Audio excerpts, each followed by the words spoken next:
I grew up outside of D.C. in Maryland in a family that was fairly evangelical, very dry, about the Sahara Desert sort of approach to things, but a very devout family. My grandfather, who lived just up the road, was elder in our church, and my dad became a deacon and an elder, so very much in that context, but also a science family. Dad was a NASA engineer, mom was a nurse. I was convinced I was going to be a physician. The first step, first sort of big decision that I think a lot of us make is choosing what college to go to. For me, I was kind of unconscious in high school. I mean, I just wasn't really thinking about it. But I visited Cornell, and I used to read a lot of British novels and things. And if you've been to Cornell, you see the big stone buildings, and you've got tall towers on the Old West campus, and so on and so forth. And I said, okay, this is where I want to go. And about halfway through the first semester, I realized I really didn't want to do science and chemistry. I realize now that I was actually grieving, that I was going through a process of recognizing that the dreams that I had held on to for years weren't going to come to fruition. So that was the first point at which I started to trying to figure out what it is I wanted to do. When I got to campus, I started attending InterVarsity Christian Fellowship. And then I actually spent most of the freshman year with Chinese Christian Fellowship. I really enjoyed the community. I enjoyed talking about the Bible. I enjoyed wrestling with the questions and how do we understand this? You know, wrestling with those issues, talking and being with them. And so I thought I wanted to do something like that. I wanted to kind of do history type stuff, and I wanted to do as much Bible as I could. So I ended up with two majors, Near Eastern Studies with concentration on ancient Judaism, and history, and I concentrated on medieval church history. I also agitated with a couple faculty members, and we created the religious studies program. So I was the first ever minor in religious studies at Cornell. So I started to think, well, maybe what I'm being called to do is to be in a secular university environment as a faculty member. Since we had so few humanists who were Christians working with us, maybe that's sort of the route. So while I was still trying to decide, was I called to ordained ministry or was I called to academia, I hedged my bets. I went and did a short 3-year master's in biblical and theological studies at Wheaton College in Wheaton, Illinois. That was a very different and interesting perspective, and I still wasn't sure. So I applied to Harvard, I did not get in. I applied to Chicago, did get in. Applied to Toronto, did get in. So we had decided Toronto was what we were going to do, and Elizabeth was going to work for World Relief, a relief and development agency in Toronto. And the day before the wedding, my master advisor, I went to his house to go over my thesis, and he said, I've just gotten a call from a friend, actually he's from Alabama, I just got a call from a friend in Oxford, and they've got a graduate program in Jewish studies, and they've got a scholarship. It's a 1-year program, and I thought you'd be perfect for it. It's a full ride. So that's how we ended up in Oxford. The day before the wedding, randomly a phone call came, and we took the opportunity, and we went for it. It seemed reasonable. We had no other plans. We were still trying to find housing in Toronto. I could defer Toronto for a year, so we went over to Oxford. Then I was able to apply for the doctorate while I was there, and I got into the doctoral program at Oxford.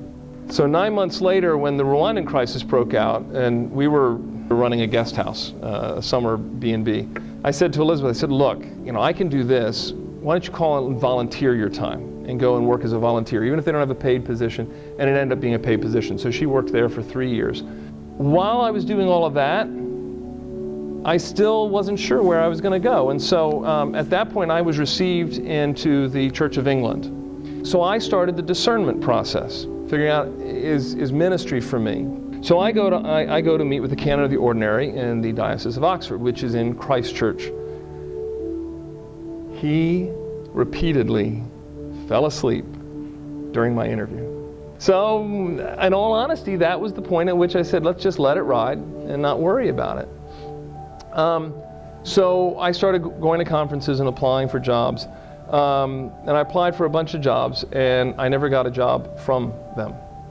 Instead, I get a notice at the conference that Tulane University wants to meet with me. And then I heard nothing for 3.5, 4 months. And My wife became pregnant. About 4 or 5 weeks later, on a Thursday, I received confirmation that I'd gotten a 1-year postdoc at a Dutch institute in Leiden. And then that Friday morning, I got an email from the then head of the Department of Classics at Tulane offering me a visiting position. A lot of interesting things went in there, but the point is, you know, between the narcoleptic canon of the ordinary and the emails out of the blue, this felt like a pretty good indication of where I should go. So I get there and I do the best I can. Our daughter was born that November. I had to finish up writing my dissertation that first year, then I had to finish getting a book done to make tenure and so forth. And meanwhile, I'm directing Jewish studies. So I've never had a day as an academic when I wasn't also an administrator. And I was 29 when I started.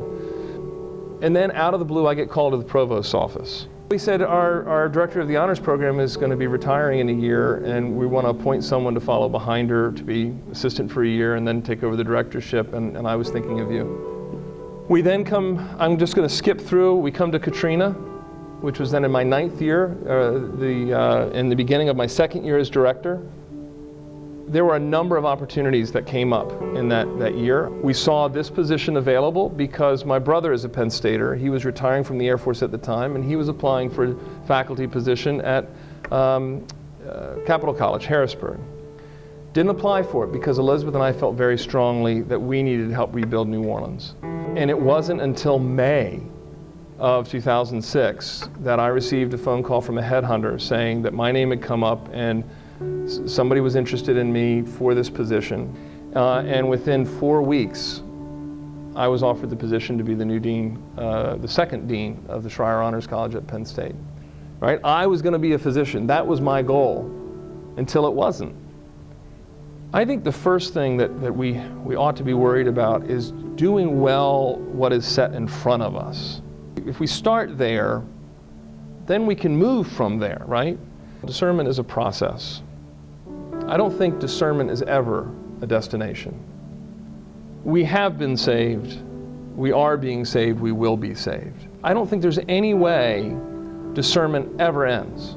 But I think there's that tension that ought to be in our lives as we're thinking through this. So I constantly wrestle with whether I should be an academic or a pastor. I'm neither, or I'm both. The importance of writing our own narrative. I could tell you about my life, and I could tell it to you in such a way to make it absolutely clear that I have been a failure. I never made my goals and dreams of becoming a physician. I never made my goals and dreams that then shifted to becoming an academic. Or I could tell you, I was dean of the Schreyer Honors College at the age of 37. 36. I have this incredible community that I'm blessed to be a part of, to lead, to help mold, to help shape. And there's a lot of good things there. I don't believe most people are ever called to one thing. God willing, there will be many years in your life and many chapters and stages. Most of you, or some of you, know that we lost our son Mac 2 and a bit years ago, completely unexpectedly to a virus. That was certainly something we weren't preparing for, except it turns out I spent over a dozen years, my doctorate, my book, dozens of articles, looking at the question of how Jewish and Christian responses to catastrophe and loss and theodicy. So I think there's an openness that is key to discernment, to be asking the questions, to be thinking about it, but to be open, because the answers are often not what we're looking for. They come unexpectedly. I don't see how I can say in any way that it is a good thing that Mac died. Now, we have a choice as to how we respond to that. It's a question of gratitude. It's a question of how we look at these things. I'm not suggesting you rewrite history and pretend that things didn't happen. We have the Gospels. As a preacher, my job isn't to change the gospel text. My job is to understand it and interpret it and share it with you in a way that helps you to understand it in your, not just 21st century context, but your 21st century Central Pennsylvania, Penn State University, freshman, sophomore, graduate student context. And I think that's what we have to do with our own history and our own lives. You do need to figure out what are the 1 or 2 or 3 or 4 things that you are going to make priorities in your life. I do try and encourage students to major in what they're passionate about. I think that's really important, but you got to be savvy too. You can major in anything and still get a job when you graduate. If we do get too obsessed about preparing for the future, you really can miss what's here. One of the things where we are very grateful for is that we didn't put our time with our children on hold. I put a lot of my scholarship on hold to spend time with the kids, and I don't regret that in the least. So you need to have some planning. You need to be thoughtful about it. There are moments, though, when I think some people may never get them, other people get them all the time, but I do think that there are moments when you look and you say, you know what, I want to do something completely different. Now this was one of those moments when I was an undergraduate, when I was trying to decide, do I become an academic, do I become a minister? I'd often over the years in my academic work thought about how can I worship God in just doing really boring linguistic work and things like that. But the last couple of years, there's a quote from an author, Friedrich Buechner, that I have used in medal ceremonies. Here is the world. Beautiful and terrible things will happen. Don't be afraid.